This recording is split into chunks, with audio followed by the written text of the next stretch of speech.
প্ৰথম বহাগৰ দিনা লতাশিলৰ বিহু মঞ্চত গৰিমাই যি সংকল্প ল'লে সেই সংকল্পৰ পথেৰেই যেন তেওঁ লাহে লাহে আগুৱাইছে।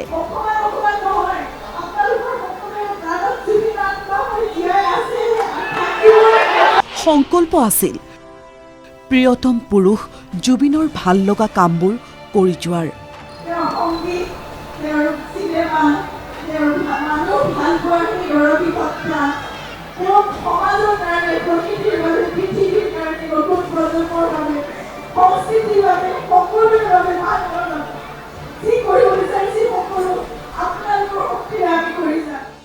ন্যায় প্ৰাপ্তিৰ যুঁজখনক আগুৱাই নিয়াৰ সংকল্প।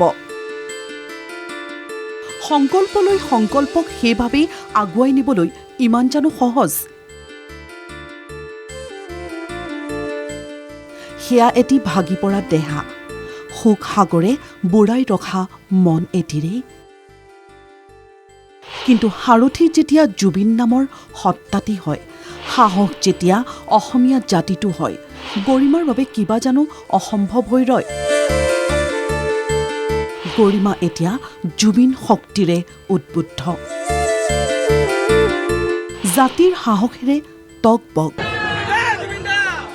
শুকুৰবাৰে নিশা পাণ্ডুৰ বিহু সন্মিলনীত দেখা গ'ল সেই গৰিমাগৰাকীক।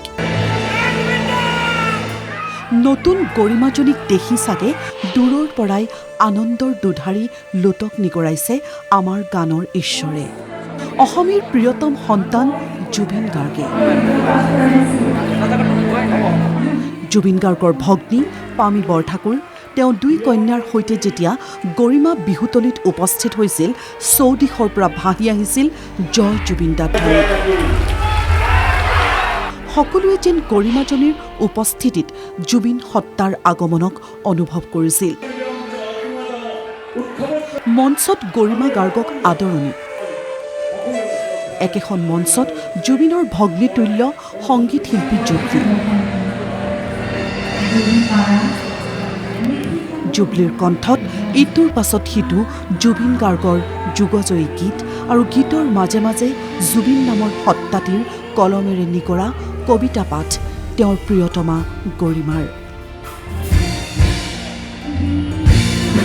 জুবিনহীনতাৰ ধুমুহাই বিধ্বস্ত কৰি যোৱা মানুহজনীৰ আজিৰ এই ৰূপ প্ৰতি দৰ্শকৰ বাবে আছিল মন হাত পেলাই যোৱা এক অনুভৱ। আৰু দূৰৰ পৰাই চাই থকা জুবিনৰ বাবে কিমান দুখৰ হ'ব পাৰে এই সময়। জুবিনৰ কবিতা গৰিমাৰ কণ্ঠত।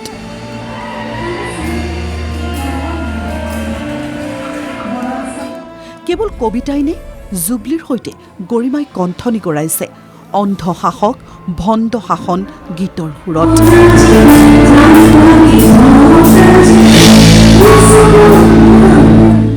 গাই গাই কিছুপৰ থৰ লাগি ৰৈছে গৰিমা। মঞ্চতেই গৰিমা গাৰ্গে কৈ উঠিছে, শেষ বুলিয়েইটো শেষ নহয়, ক'ৰবাত আৰম্ভ হ'ব লাগিব। মোৰ অনুভৱ, জুবিনে মোৰ প্ৰাৰ্থনা সদায় শুনে। আকৌ আৰম্ভ হয়, ক'ৰবাততো এয়া চলি থাকিব লাগিব, নতুন আৰম্ভণি হ'ব লাগিব। তোমাৰ মোৰ যাত্ৰা ইমানতে শেষ নেকি? ক'ৰবাততো এটা নতুন যাত্ৰাৰ আৰম্ভণি আকৌ হ'ব লাগিব নহয় গল্লি। আৰু সেই যাত্ৰাটো ক'ৰ পৰা কেনেকৈ হ'ব, কি কৰিলে হ'ব? চাগে তেওঁৱে মোক সেয়া বাট দেখুৱালে। প্ৰথম দিনা লতাশিল বিহুলৈ গ'লোঁ, মই লতাশিল মঞ্চলৈ গ'লোঁ আৰু মই কথা পাতিলে, মই প্ৰাৰ্থনা কৰিলে মোৰ এনেকুৱা লাগে তেওঁ সদায় শুনে আৰু তেওঁ মোক সদায় কিবা এটা উত্তৰ দিয়ে। আজিও চাগে সেয়াই বাট দেখুৱালে তেওঁ মোক, আৰু ইয়াত আহি থিয় হ'বলৈ আপোনালোকৰ আগত তেওঁৰে সেই কেইটামান শব্দ, তেওঁৰে শাৰী কেইটামান, তেওঁৰে কথা, তেওঁৰে ছন্দ, জুবলিৰ সুৰৰ মাজত, তেওঁৰ সুৰৰ মাজত আপোনালোকৰ আগত দাঙি ধৰিবলৈ মোক সেইখিনি সাহস লাগে। জুবিন শক্তিৰে ন বহাগৰ ন সাহস লৈ গৰিমা আগুৱাইছে। কথাৰ মাজত তেওঁ এই কথা কৈছে, মোৰ লগত সদায় থাকক তেওঁ, মই সেয়াই কামনা কৰোঁ। আপোনালোকে আশীৰ্বাদ কৰিব। জুবিন আৰু মোৰ যাত্ৰা, জুবিন আৰু আমাৰ যাত্ৰা, আৰু জুবিনৰ এই অসমত অসমীয়াৰ লগতে যাত্ৰা কেতিয়াও শেষ নহয়, এয়া নিৰন্তৰ। জুবিন যদি শক্তি হয়, গৰিমাৰ বাবে জুবিন অনুৰাগত বুৰ গৈ থকা অসম আৰু অসমীয়া তেওঁৰ বাবে সাহস। সেইবাবে গৰিমাই ক'লে জুবিনক অনুভৱ কৰিবলৈ, চুই চাবলৈ এই অনুৰাগ আৰু অনুৰাগীৰ মাজত থাকিব লাগিব।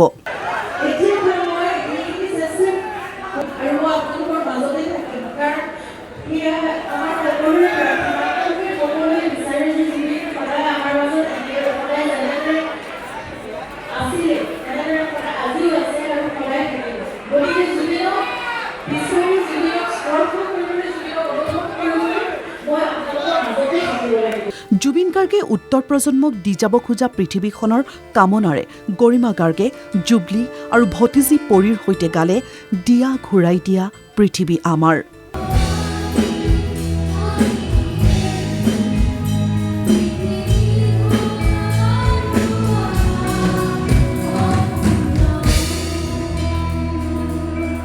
মোৰ বন্ধ কৰা এখন মুকলি নথা এজাক বগলী পাৰৰ কোনো থানাত কাৰোবাৰ মাত খিৰিকীয়ে ভাঙি অহা গুঞ্জন অশ্ৰু কথোপকথন।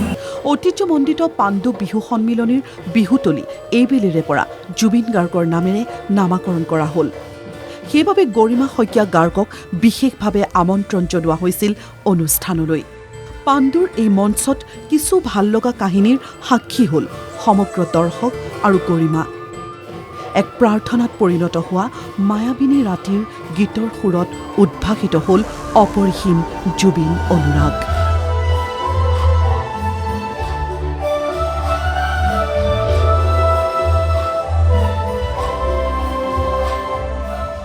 এই মঞ্চৰ পৰাই ঘোষণা কৰা হ'ল অসমৰ পৰা দেশৰ অন্য প্ৰান্তলৈ জুবিন গাৰ্গৰ নামত ৰেল এখন প্ৰৱৰ্তনৰ পৰিকল্পনাৰ কথা। অকস্মাতে কোনো অনুৰাগী গৰিমাৰ ভৰিত পৰি সেৱা। এই দৃশ্যও আছিল জুবিন অনুৰাগৰে অনন্য প্ৰতিফলন। পৰিশেষত যিগৰাকী গৰিমাই লতাশিলত সংকল্প ল'লে, যিগৰাকী গৰিমাই পাণ্ডুৰ মঞ্চত প্ৰিয়তম জুবিনে লিখি থৈ যোৱা ইটোৰ পাছত সিটো কবিতা আওৰালে, অসমখনে সেইগৰাকী গৰিমাকে বিচাৰে।